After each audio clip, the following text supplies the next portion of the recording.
Hi అందరికీ welcome to Lakshmi saris pleats day 6. నిన్న మనము పళ్ళు ప్లీట్స్ని ఎలా అరేంజ్ చేసుకోవాలనేది చూసాం కదా. ఈరోజు పళ్ళు ప్లీట్స్ని ఫోల్డింగ్ మెథడ్ ద్వారా, ఐరనింగ్ మెథడ్ ద్వారా ఎక్కువ ప్లీట్స్ ఎలా పెట్టుకోవాలనేది చూద్దాము. సో లేట్ చేయకుండా వీడియో చూద్దాం. మనము నార్మల్గా ఏం చేయాలి అంటే పళ్ళు పార్ట్ని ముందుగా రివర్స్ డైరెక్షన్లో వేసుకొని ఫస్ట్ ప్లీట్ ఎంత మెజర్మెంట్ కావాలో దాన్ని లెఫ్ట్ సైడ్ మనము ఫోల్డింగ్ చేసుకోవాలి. ఆ తర్వాత రిమైనింగ్ పార్ట్ని ఎన్ని ప్లీట్స్ కావాలో అన్ని ప్లీట్స్ వచ్చేలాగా ఒక్కొక్క పార్ట్ని మనము దాన్ని ఫోల్డింగ్ చేసుకుంటూ రావాలన్నమాట. ఎంత చిన్నగా ఫోల్డింగ్ చేసుకుంటే అన్ని ప్లీట్స్ అయితే ఎక్కువగా వస్తాయి.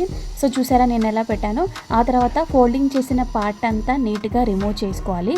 రిమూవ్ చేసిన తర్వాత రివర్స్ డైరెక్షన్లో వేసుకున్న పళ్ళు పార్ట్ని రైట్ డైరెక్షన్లో వేసుకోవాలి. అంటే ఫస్ట్ ప్లీట్ అనేది మన రైట్ హ్యాండ్ సైడ్ వస్తుందన్నమాట.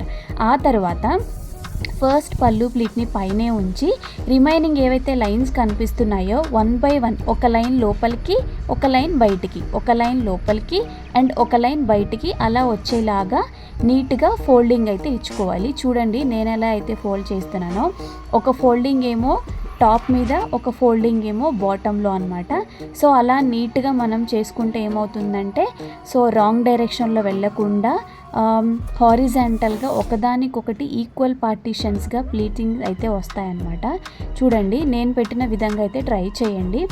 సో అడ్జస్ట్ చేసుకోండి, అన్ని ప్లీట్స్ ఈక్వల్ పార్టీషన్స్లో అయితే వస్తాయన్నమాట. సో వాటిని ఎలా ఐరనింగ్ చేయాలి అనేది నెక్స్ట్ వీడియోలో చూద్దాం. ఈ వీడియో మీకు నచ్చిందా అయితే నా ఛానల్ని సబ్స్క్రైబ్ చేసుకోండి అండ్ కామెంట్ సెక్షన్లో చెప్పండి, నెక్స్ట్ వీడియో చేస్తాను.